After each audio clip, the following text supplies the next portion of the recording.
Hi guys, it's the ex-church girl, and today I want to do a video on domestic violence. I'm sitting here today burning my candle for myself. I know that the domestic violence hotline advocates burning candles for victims that have passed on, but I'm so thankful to be alive today to do this on my own accord. Today I want to go over a hotline that can help people in domestic violence situations. It doesn't matter about your age, race, or creed, whether you're male or female. They advocate for all victims of domestic violence. And this has been a lifeline that I've reached out to in the past, and we'll be trying to reach out again today. I just wanted to stop and do this video real quick. But they're called a domestic violence hotline. It's www.thehotline.org. And they're open 24/7. They used to close, I think, one day a year. I guess it's gotten so bad now out here. Well, I know it's gotten so bad out here that they have to be open 24/7. And when you go onto the site, there's a security alert that says you can just press OK or click the red X to X out of the site. As you can see here, you can just press that red X up here and a quick exit, or press this and OK to get out. If you have to get out, excuse me, really, really quick, if your partner's around and you know it's a safety issue. And again, the number to call is 1-800-799-SAFE. That's SAFE, or 800-799-7233. That's 800-799-7233.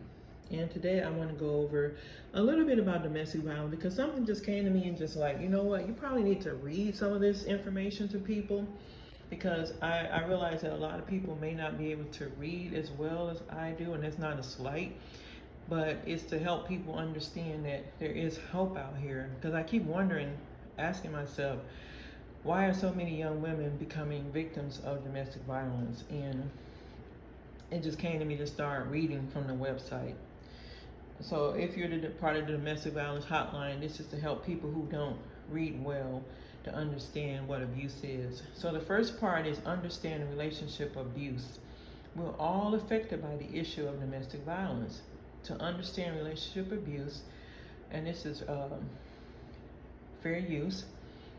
Part of my video is fair use. To understand relationship abuse, we must recognize that it's more than physical violence. Ending the harm and stigma of domestic violence requires a nuanced understanding of the behaviors that define it, as well as examples of healthy relationships to inform your decisions and interactions moving forward. Like, the crazy part about domestic violence is you come out of it and don't get help, you have a tendency to go around this circle again. And who wants to go through that again? Yes. And it's not a judgment. It's just that when you come out of this mess, the toxic relationships, they're unhealthy. They're sickening. Like, you wonder why you're depressed.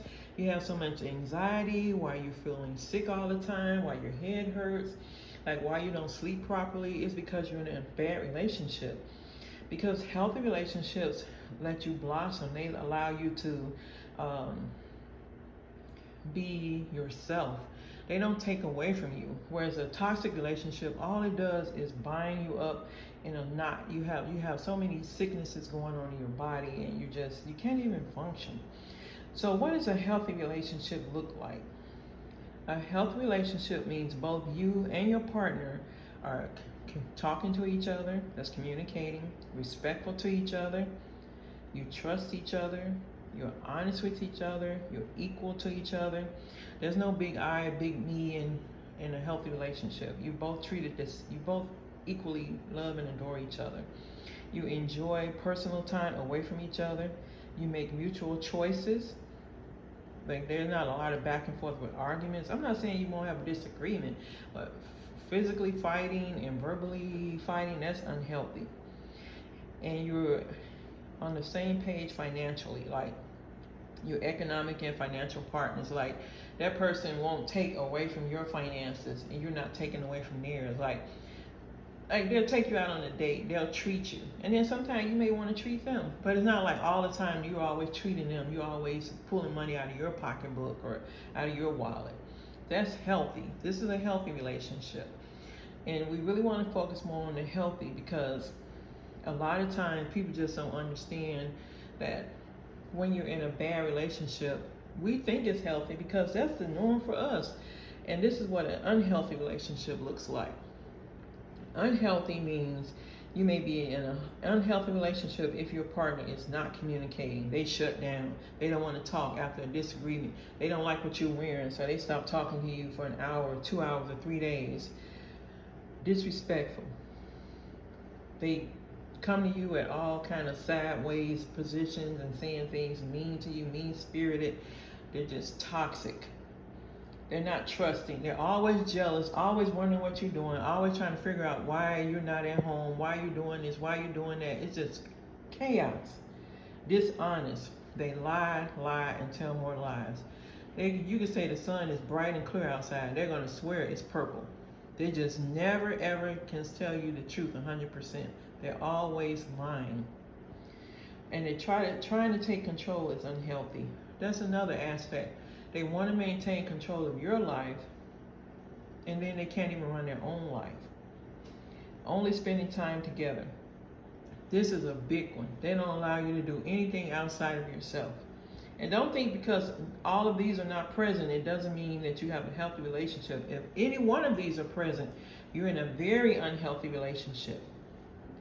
And they pressure you into activities, whether it's sex, spending money on them, buying them shoes, buying them gas. Like, they do the most, and they deserve the least of your time and effort because they're not worthy of it. They're not deserving of your time and energy.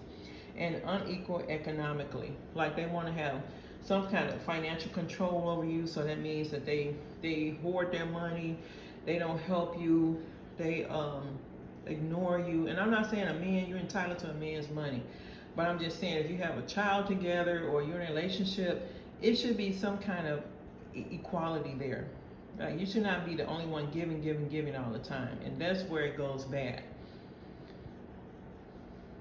So that's an unhealthy relationship. Again, the healthy part of a relationship means both you and your partner are communicating, respectful, trusting, honest, equal, enjoying personal time away from each other, because you have a life outside of that relationship, making mutual choices. That means you're on the same page with things. You're some people call equally yoked. It doesn't mean anything about religion. Equally yoked to me means that you get along well, you're on the same page, you know where you want to go in this relationship, you're not wondering where you're going in a relationship, you're not like on a loose train just flying free. And unhealthy relationships in the only relationship spectrum, and this is all from the website, but I'm reading it for people who are not able to read it. And then if you're like Spanish speaking, you can also get this interpreted in English. So unhealthy relationships, you may seem like you may be in an unhealthy relationship if your partner is not communicating, disrespectful, not trusting, dishonest, trying to take control, only spending time together with that person, pressured into activities, unequal economically, because they want to be able to maintain some type of control over you. Then it leads to the worst one of all, because the colors start to change on this spectrum. It goes from healthy, and then you start to see the flag on unhealthy, and then it turns abusive. When the abuse is occurring in a relationship, when one party is communicating in a hurtful or threatening way. This means they could call you dumb, stupid, ignorant, like you're crazy. Just any name calling is abusive. See, people don't link that to being nasty and mean. Mistreating somebody just for the hell of it. Like, you're just saying ugly things, being nasty, being spiteful, yelling at somebody, being disrespectful. That's abusive. Accusing the other of cheating when it's untrue. This is a number one sign right here. But all of these are number one signs. Don't get it twisted. All of these are abusive. Accusing the other person of cheating when it's untrue. Just not always saying they're cheating. And usually the person who says that, they're the main one cheating. And then denying their actions are abusive. Saying it's a love tap, or saying that it's not important, or it wasn't like that, it was all about love. No, love doesn't hurt. Let's say this again. Love doesn't hurt. Love doesn't hurt. And being abusive is also being controlling. Always trying to control the narrative of the relationship. Always trying to act like they're in charge of your life and theirs. That's abusive. And then isolating their partner from others. That's being abusive. If you can't have friends, you can't enjoy ice cream on a Saturday or Sunday, that's sickness. That's sick. That's an abusive relationship. I don't care how you look at it. People need to understand these facts: healthy, unhealthy, abusive. And if you're in an unhealthy relationship, it can turn. That's the thing. Unhealthy relationships can turn deadly in less than a minute. And I've seen so many cases of people out here snatching a woman's life for no reason at all. And then the children they're not just taking a woman's life, they're taking the children's lives too. And that's why I have to step up. I have to share my stories. If you're not familiar with this channel, this is not just about me talking about the church. It's giving my life wisdom as an auntie. The auntie you've never had, the auntie you wish you had. Like, pay attention to these signs, ladies. It could save your life. Parents, if your children are involved in these toxic relationships, step up, say something, open your mouth. Don't just sit around and wait for something to go off and snap off. Even back in the day, I've had relationships where I was snatched before I knew it, slapped before I knew it. That's how toxic these relationships are. They can turn deadly in no time. So you've got to understand that you have to be able to understand what healthy is. Healthy is not painful. Healthy is not crying. Healthy is not being sad. If you're being sad in a relationship, that's a sign of an unhealthy, abusive relationship. What's making you sad? Pay attention to your signs. Pay attention to your body telling you this doesn't feel right. If it doesn't feel right, run. Don't walk. Run away while you have the opportunity. And never, ever look back from an abusive relationship. Most of the time, these people come back. They want to hop back into your life years, decades later to start the process all over again because they want to finish you off. If they didn't finish you off before, now's the time that they want to finish you off. Stay away from the people. Block them on all social media. Block them on your phone. Don't make any contact with them. Don't send them anything. They're not worth your time or effort. Stay the heck away from them, because I want you all to survive. I want you to be able to sit and burn candles at your own leisure when you feel like it, not when somebody else is telling you, not when your family has to do it for you. If you don't walk away from an abusive relationship for yourself, walk away from it so that your mother doesn't have to bury you early. Your father doesn't have to bury you early. Walk away from it so that your kids don't have to go to your funeral early, so that they don't have to see you get murdered. Walk away from an unhealthy relationship, because if you don't have the strength right now to do it for yourself, please, I'm pleading with you, walk away for your mother. Walk away for your sisters and brothers who will have to bury you. The last time I was in an abusive relationship, I had to uncover my eye, which was almost knocked out of the socket. My left eye was almost gone. And I'm so grateful for that doctor in that ER who stood up for me, who advocated for me. That Caucasian doctor said, if I ever see you back in this ER, I will call the police myself. I will press charges. I will do this. I will do that. And to this day, I still remember his face, because he meant what he said. He said it and he meant what he said.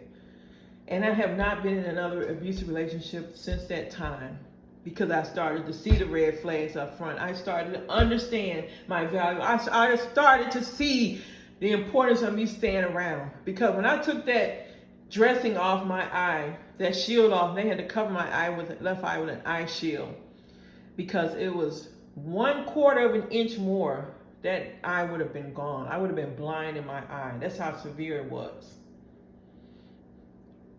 Not forgetting the fact that I had black and blue marks on me for about a month, because I'm lighter skinned. So all those bruises were showing up on me. And when I took that eye shield off my eye, my mother, she was crying.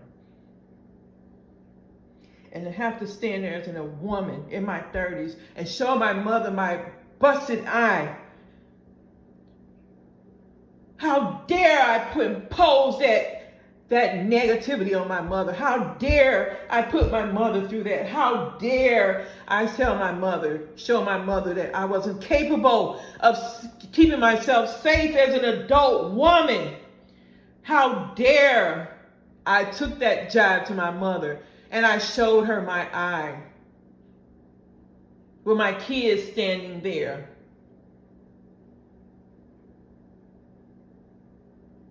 Because I was selfish. I wasn't thinking about them. That's why I said, if you don't think about nobody else, if you're in an unhealthy, abusive relationship, think about your mother. Think about your father, your sisters and brothers. My mother could have buried me that week or that month. She probably would have had to do a GoFundMe to help get me buried because I chose the wrong person, because I needed and felt like I had to be in that to have a man, because my self-esteem was so low. Because I went from one abusive relationship to the other without accepting accountability for it. Without accepting accountability for my actions.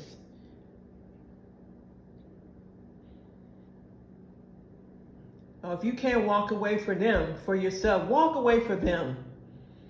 Because that was enough that time for me to understand that my mom didn't need to be exposed to that. She didn't need to be sitting there crying for me, wondering if I would be safe or not.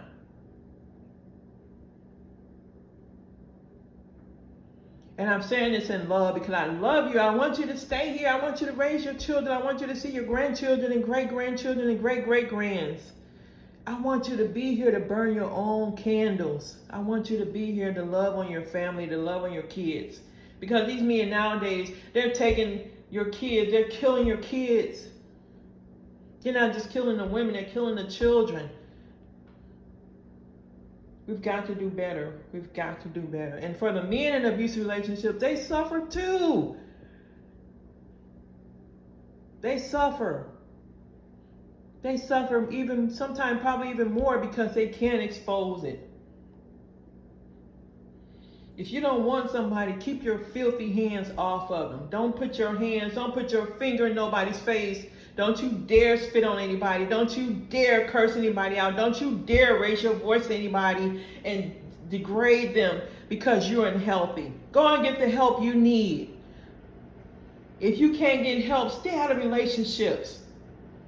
You don't have a right to put a bullet through somebody's brain because they don't want you anymore. You don't have a right to take somebody's life because they don't want to tolerate your BS anymore. You don't have a right to snatch somebody away from their children. You don't have a right to take somebody's child and toss them into a river because you don't want a baby. You don't have a right.